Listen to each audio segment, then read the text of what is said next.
मेरा नाम अंकुल निकेत है। मैं क्लास 10वीं का छात्र हूँ। मेरा प्रश्न यह है कि आपके जीवन में संघर्षपूर्ण समय कौन सा? मेरा मानना है जीवन का दूसरा नाम संघर्ष है और जब तक आप जिंदा रहिएगा तब तक आपको संघर्ष करना ही है।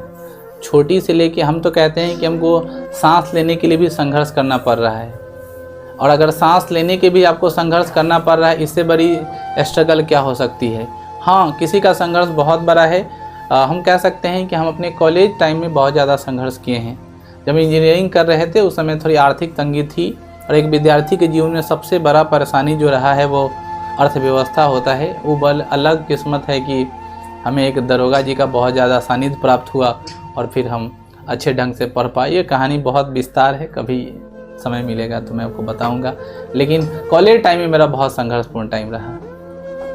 कि आजकल की जो माँ है वो आज की लड़की पहले जैसा माँ क्या बन सकती है कि क्या आजकल की लड़कियां हमारे माँ जैसी बन सकती है कि नहीं। तो भारत के सभ्यता में एक बहुत बड़ी खूबसूरती है कि सबसे पहले जब आप लड़की होते हैं तो आपकी आचरण कैरेक्टर दूसरे किस्म का होता है, और जब आपकी शादी ब्याह कर दी जाती है और जैसे ही आप एक पारिवारिक जीवन में ढलना शुरू करते हैं तो आपकी दिनचर्या से लेकर के आपके सारी क्रियाकलाप बदल जाती है, पहनावा और ओढ़ावा तक बदल जाता है। रहा आधुनिकीकरण की बात, तो मुझे विश्वास है कि भारत की सभ्यता में इतना दम है, इतनी पावर है, भारत के कल्चर में इतना मतलब आत्मविश्वास है कि वो पत्थर को, ठीक है ना, विदेशी आदमी को आकर्षित करके साड़ी पहना सकती है, उसको आंचल का अभाव, बच्चे को आंचल के अभाव को दूर करा सकती है। तो ये तो मतलब बिहार है और भारत है, तो यहाँ की लड़कियों को भी उसी में ढलना पड़ेगा। और हमारी माँ क्या हम लोग से अच्छे सुपीरियर, क्योंकि हमारी माँ सिर्फ माँ रही है, आधुनिकीकरण से नहीं जुड़ पाई है। आज की लड़कियाँ जब माँ बनेगी तो शिक्षित होगी, मॉडर्न होगी, और मॉडर्न के साथ पुरानी माँ जैसे बिहेव करेगी, तो हम लोग की माँ से अगला जनरेशन बहुत ज़्यादा सुपीरियर होगा। ऐसी हम उम्मीद जता रहे हैं और कामना भी कर रहे हैं।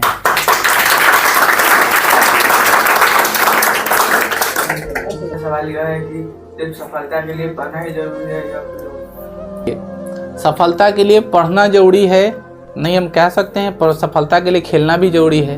हम कह सकते हैं सफलता के लिए नाचना भी जरूरी है, सफलता के लिए योगा करना भी जरूरी है।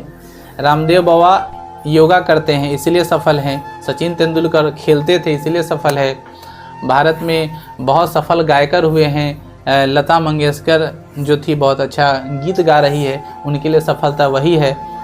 आज बिहार के बहुत जाने माने चेहरा खान सर बहुत अच्छा पढ़ाते हैं, इसीलिए वो उनकी सफलता वही है। तो पहले आप किस क्षेत्र में आप सफलता चाहना, अगर आपके लिए नाचना सफलता है, आप एक अच्छा डांसर बनना चाहते हैं तो आपके लिए नाच करना जरूरी है। आप एक अच्छा गायक बनना चाहते हैं तो आपको नहीं गाना सफलता है। आप एक अच्छा शिक्षाविद बनना चाहते हैं तो आपको पढ़ना जरूरी है। तो आपके लिए सफलता किस प्रकार की है उस पर काम करिए, वही जरूरी है। हम ये नहीं कह सकते कि सफलता के लिए सिर्फ पढ़ाई जरूरी है।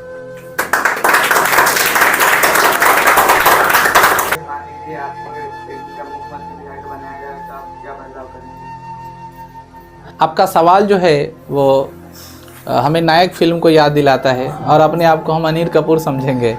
बाकी आप लोग नायक फिल्म देखे होइएगा।